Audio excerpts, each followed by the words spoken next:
How to turn off captions on Twitter. Hi guys, welcome back to the channel. In this video, I am going to show you how you can do it easily. So first of all, let's open our TikTok application.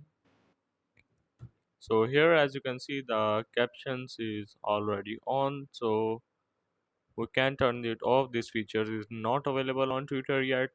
So what we have to do is to simply go back and open our settings.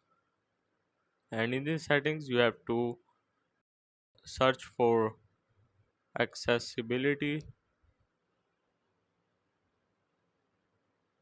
or you can also direct search for captions and go for live captions. And here you have to simply scroll down to captions preferences, and as you can see you can turn off your show caption section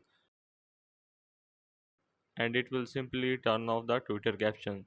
So I hope this video will help you out. So this is how to turn off captions on Twitter.